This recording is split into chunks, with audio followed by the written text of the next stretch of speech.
LinkedIn presents. Welcome to the Human Capital Innovations Podcast. We're your source for personal, professional, and organizational growth and development, where we share original research, explore industry trends, and interview executives and thought leaders from across the globe. We hope you join us often for practitioner-oriented content around all things related to leadership, HR, talent management, organizational development, and change management. Maximize your personal and organizational potential with Human Capital Innovations Podcast.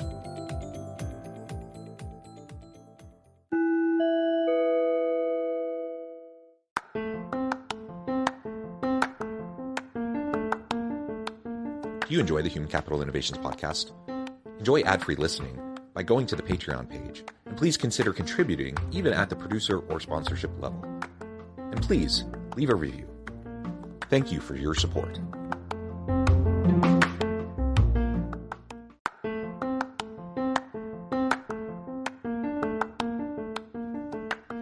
Welcome to the Human Capital Innovations Podcast. In this HCI Podcast episode, I talk with Dan Harris about quantifying human capital and maximizing your employees' experience.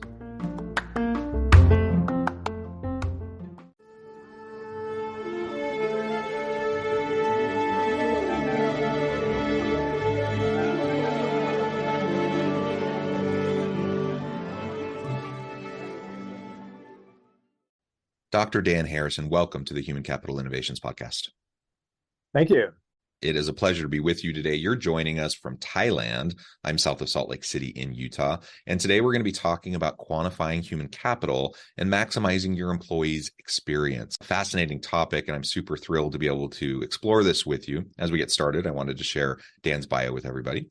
Dr. Dan Harrison is the founder and CEO of Harrison Assessments. The company's award-winning cloud-based technology provides secure, job-specific predictive analytics that enhance the candidate and employee experience. Its assessment science and technology saves HR professionals and managers time and money while enabling them to hire and onboard the best candidates, target individual and team development needs, identify high potentials, and analyze engagement and employee satisfaction. That's fantastic. And I imagine you can tell us more about this. But for now, if you wouldn't mind telling us just a little bit more about your personal background, your personal context, and then we'll dive on into the conversation. Originally, my background is in mathematics and then got into studying human potential psychology. That's been my passion, and found out later that it applied really well to organizations because that's where people can really excel with their potential. Yeah, for sure. And that's really what this podcast is all about. We want to help organizational leaders better understand how they can maximize their own potential and influence over their teams and organizations, and thereby help maximize the potential of their people. And one of the first things you need to do in order to be able to do that is to better understand the metrics behind human capital and the metrics behind behavior and performance, so that you can help support your people in the best ways and get the most out of your people in a sustainable way. So these are the things we'll be discussing as we really dive on in. Why don't you start by just telling us a little bit more specifically about how Harrison Assessments measures human capital? Well, we look at it from a little bit of a different angle. We look at human capital from the viewpoint of the individual. So the first thing we want to know is, what do they like doing? What's important to them? What do they want from employment? What are their key factors? We look at 20 different factors related to what people want from the employment relationship. And in addition to that, we look at 150 traits that look at, the things they like doing, their tendencies, so we can get a better understanding of their natural behaviors and basically what they're looking for in the employment situation. Yeah, and then with those 150 traits, if you can explain a little bit about what it looks like in terms of how that's utilized within organizations, within teams to do these assessments.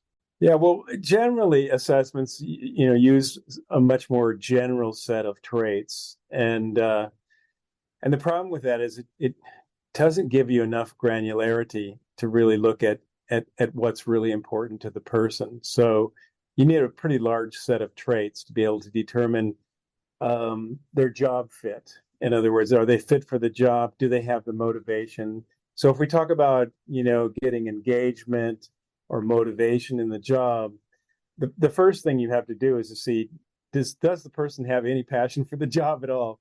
Is there a fit for the job?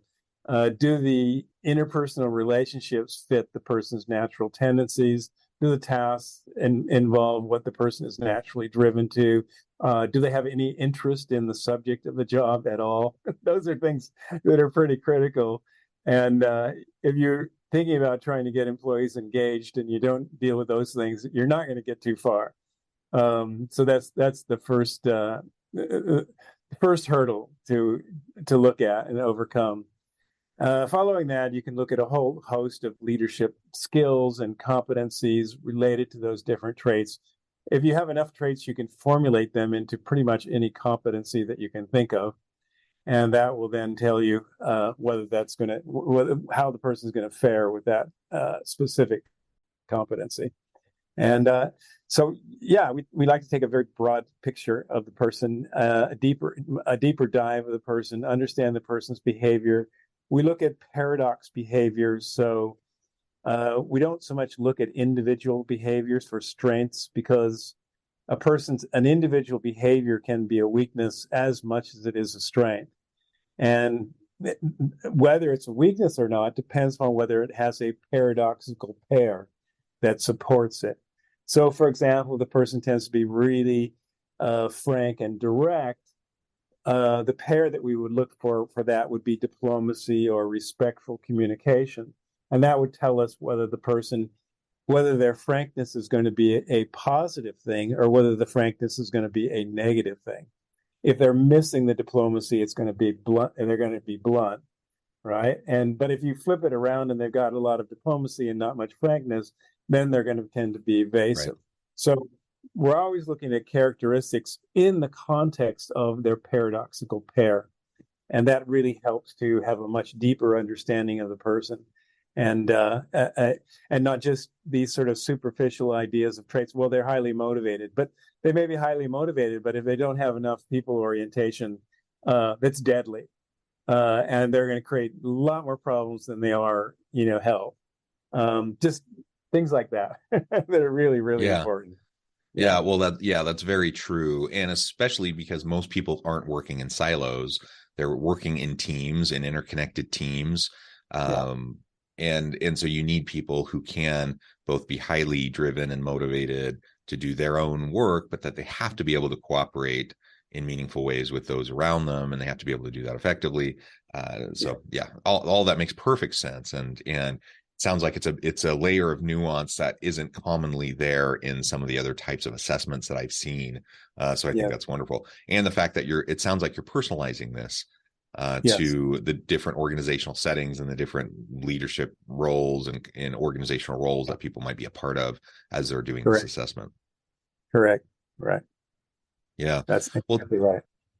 Can you tell us a little bit more about how this layers over the top of employee experience?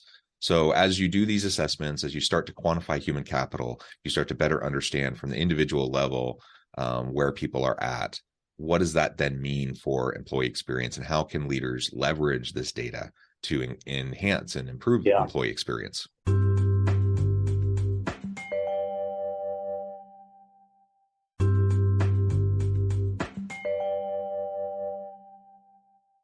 If you think about the employee experience, the first thing you have to really get is they're having a business relationship.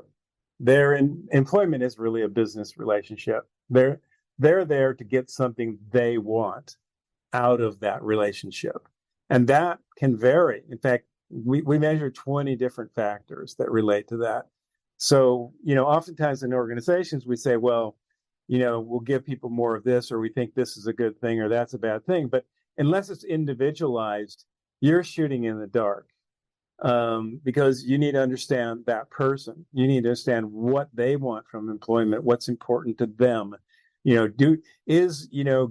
Development opportunities a key thing? That's a popular one, but it may not be that. A lot of people want more autonomy, or they want to have their opinions valued, or a whole host of things like that, that people want, that's quite different. And people put much different emphasis on those things. And so understanding what that person wants is the key to really understanding how you can have a good business relationship and how you can create a great employee experience. Because what's their experience? Their experience really comes down to, am I getting what I want out of this employment relationship, right? That's their experience, right? You can give them a few crumbs and a few cookies here and there, and a few pats on the back or whatever. But the truth is, you need to understand, what does that person want? What's important to them? And then you need to then look at how you can support them to do that. And a lot of people don't understand how to fulfill their own expectations or their own goals for employment. And that's really important. So we have a part of our program is like helping people to understand, well, how do you, for example, ask for a raise? Or what are the characteristics in yourself that will make your opinions valued or not valued, right? And what are the behaviors do you have that make your opinions valued or not valued? What are the behaviors that you have that will make you more likely to be promoted, or to have advancement, or to get pay increases and things like that? So, we get people to do a deep dive into themselves as well in relationship to their own employment goals. So from my point of view, engagement is not is not the responsibility of the manager. It's the responsibility of the individual, because they're the person that's going to be engaged. The manager can be a facilitator or support you into engagement, but engagement means that it's coming from within you. That's my very definition. It's coming from within you. And so you got to get people, make sure they're in the right job, but you got to secondarily make sure that they're getting what they want out of employment, or at least in the process of getting what they want out of employment. And that's, in my view, what creates a great employment experience. So for example, in my company, we look at those issues. We look at what people want, and we have very, very low turnover. I mean, ridiculously low, like 1%. Very, very low. And the reason is because I don't think of people as human capital. I think of people as a business relationship. I think of people as they come to me and they want to have an employment with me, and they want to work with me, and they want to get something out of it, and I need to find out what that is. And we need to then keep checking, well, how am I performing for you? How are you performing for me? Just like you would in any business relationship. And it's that mindset that really helps you to retain people. And it's that mindset that really helps you to create a great employee experience. Because what's their experience? The primary experience they want is somebody that cares about what they want, right? Somebody that actually cares about the relationship with them. That's the fundamental thing that people are looking for with an employee experience. And so, you can only really deliver that if you have the consciousness and the mindset to really look deeply at that issue and to treat their concerns as important as your own. We say, well, this is what we expect from employees. We want them to do this. We want them to produce that. Well, what do they want, right? And if we turn the relationship around and look at it as a mutual relationship, now we're going to really get somewhere, because we're going to build a long-term relationship. People are going to want to stay with you.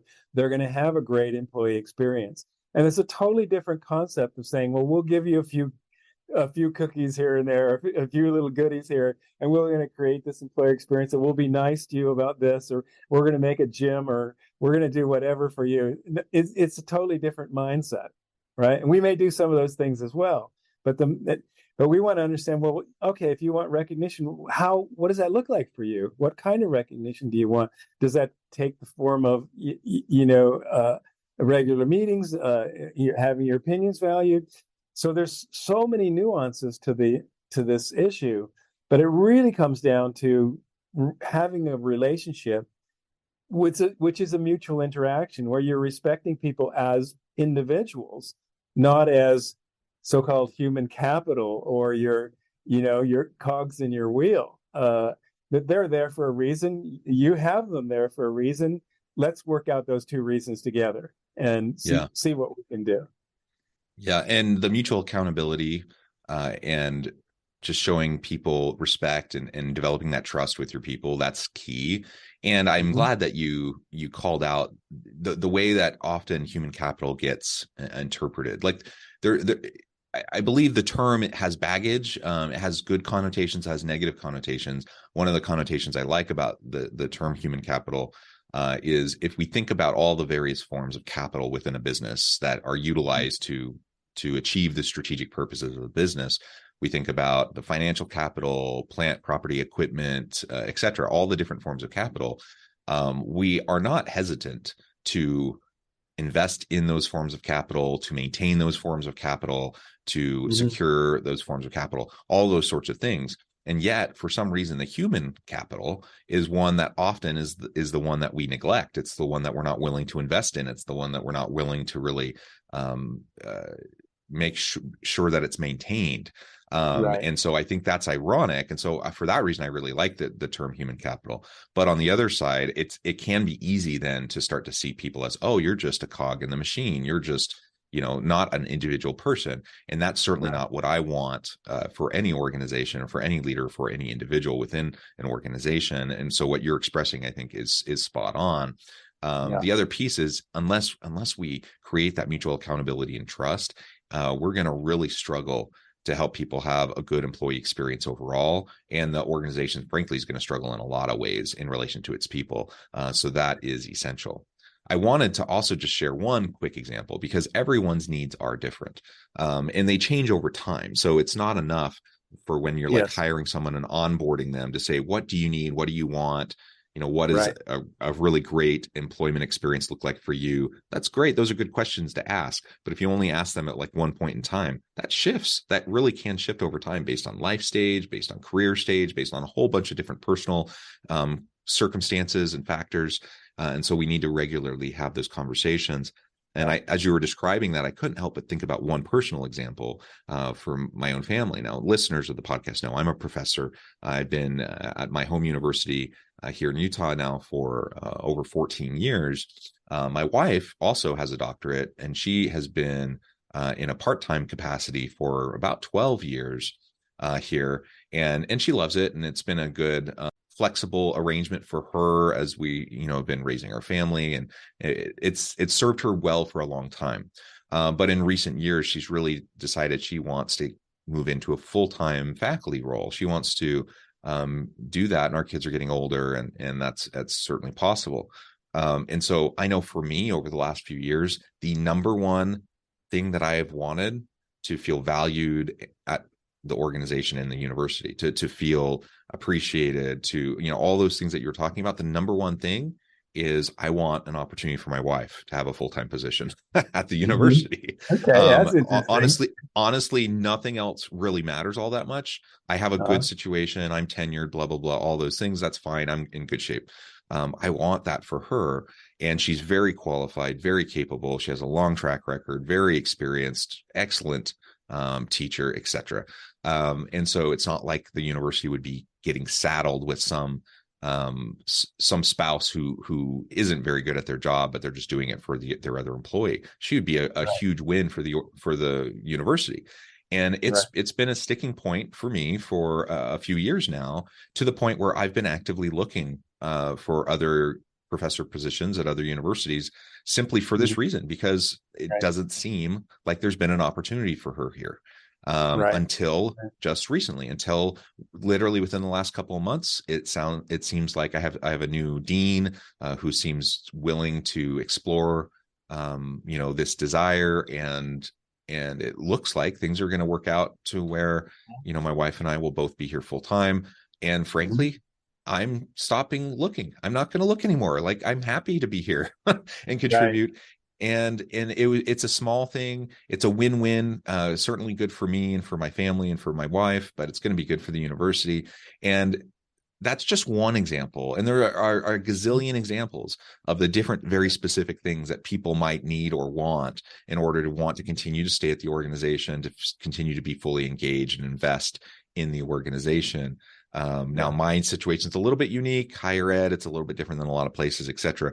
But what I want to drive home is that you need to know your people. You need to listen to your people. And if you don't, people who are otherwise very happy in their jobs, very satisfied, very engaged, very productive, they may still leave because the one thing that they really need isn't possible. And so they're going to go look for it somewhere else.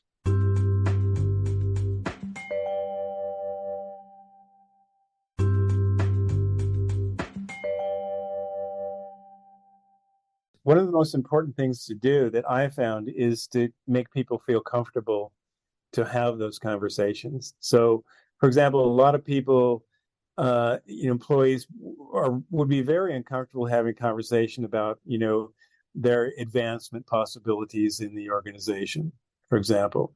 But it's a great conversation because it just starts to bring some clarity, about, okay, what do you want? Where are you going? What are you looking for? What would be appropriate? How would you tend to fit that? And what do you need to do to develop that would make that possible? Whereas, this tends to be sort of, people are shy about it, or even people say, well, look, I want to be able to earn, X amount of money. It's like, well, okay, let's talk about what's possible that you could do that in this organization and what you'd have to do and what kinds of positions we'd have that would make that viable. And that becomes a great discussion and potentially very motivating, that the person would then say, okay, now I can start moving in that direction.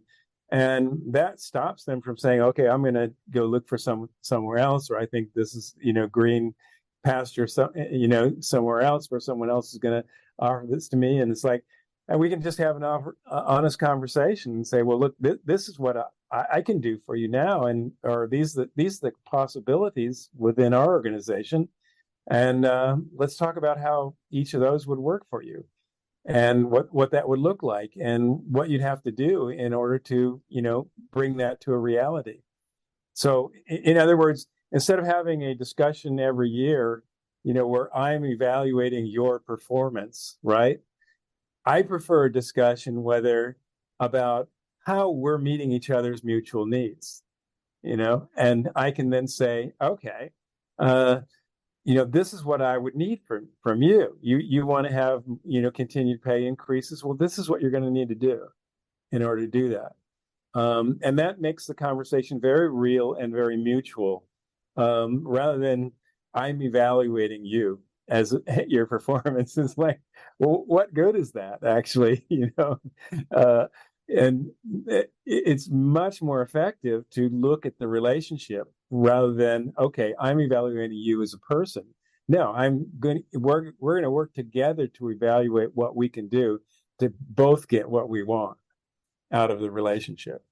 Well, Dan, this has just been a really great conversation. I'm sure we could provide a whole bunch of additional examples, but maybe as we start to wrap things up for today, can you talk us through what this all means for the bottom line of an organization? So we assess our human capital. Hopefully we utilize that data to improve the employee experience.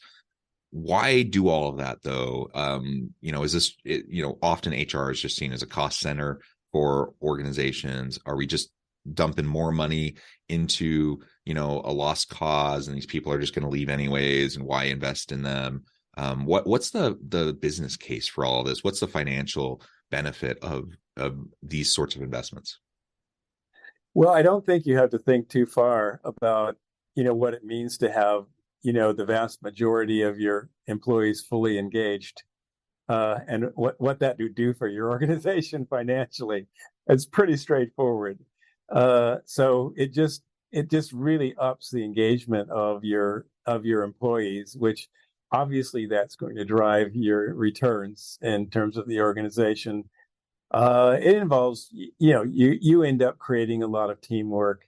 I mean, the very skills that you're sort of demonstrating by having these kinds of conversations, they're the exact skills that people need to have in order to work well in teams to collaborate with each other. Those are the exact skills that people need to do that. And so just by modeling that and demonstrating that, you're creating a situation that you're basically creating on-the-job training. So you're creating, a whole series of trainings for emotional intelligence just by the interaction that you're having with people. So that it goes a long way in terms of getting what people want. But, at the end of the day, people are only going to be motivated to, produce and do well when it's to their advantage. And, when they feel like, okay, I'm really getting something out of that. And that's what's going to drive people to really be productive and deliver for you. And I can say, in our team, I'd hardly have anybody who's not really fully engaged. I mean, very, very few people. And that's not the case in most organizations. You got a third at best that are engaged, another third that are, partially engaged, and another third that are disengaged, is very often the case. And, that's not where you want to be. So, and that's certainly not going to help the organization. Yeah, there are so many reasons why this makes good sense for organizations. And as I mentioned a few minutes back when I was talking about human capital, we need to reinvest in and maintain our human capital just like we need to any other form of capital. That does take time and attention. It takes money. But if I had a big piece of equipment that was essential to the product or service that my company provided, and I didn't do regular maintenance on that big piece of equipment, what would happen to it? It would break down, and then I wouldn't be able to produce what I need to produce to add value to the market. And the same thing with our human capital. We need to invest in them. We need to maintain those relationships. We need to foster, a great environment. It increases productivity, increases creativity and innovation. It reduces turnover costs, which are huge for most organizations. Yeah. For all of those reasons, it makes a whole lot of financial sense to do this. But let's also not forget that just like there's a business case, there's a human case for this. It's the right thing to do. It's the right thing to treat people with dignity and respect, to treat them well. And when you do that, people tend to reciprocate, and they're going to treat you well, and they're going to do great things for your organization, which is going to help your organization succeed. This has just been a really great conversation. I know at the time I need to let you go, but before we wrap things up for today, I wanted to give you a chance to share with the audience how they can connect with you, find out more about your work, your team, and then give us a final word on the topic for today. Sure. Well, you can connect with us, harrisonassessments.com, and that's our website. You can connect with us through the website and see all the different applications that we have on the website. My final word basically is, if you apply some of these skills that we're talking about, and you apply and think of people as your business partner and your business relationship, and what they're gonna get out of the relationship, that's where your real value is. And like you just said, it's the right thing to do, because first of all, it benefits those people directly. They end up then applying those same things to their own family, to their own life. And there's this sort of trickle effect that happens, where you build a certain type of interaction and people say, oh, you know what? I can really talk with somebody where I don't agree with what they're saying, but I can really work out and have a conversation and understand what they're saying. I've got the skills to deal with somebody when I disagree or when I'm critical. I've got the skills to deal with that in a way that's constructive and positive and that builds the relationship. And those things are very powerful, that drive people all the way through their family relationships, and it's not just the business relationship. To me, that's the most exciting part about it, is that you're doing something that's really a positive thing for society. It's not just, okay, we're having a great business. Well, that's great too. We love to have a great business, but at the end of the day, what we're going to really feel good about is what was our impact that we had on human society, and how did that help people, and what was the trickle down effect from that. That's what we're going to really feel good about. So, and having a great business is fantastic, but that's the thing you can take to the grave. Yeah, well said, Dan. This has been a great conversation. I encourage the audience to reach out, get connected, find out more about what Dan can do for you. And as always, I hope everyone can stay healthy and safe, that you can find meaning and purpose at work each and every day. And I hope you all have a great week.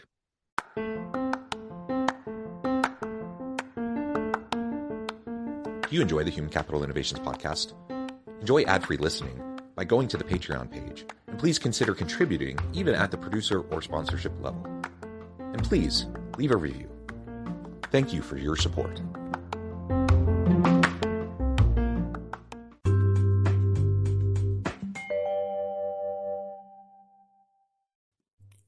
Thanks again for joining us for this episode of the Human Capital Innovations Podcast.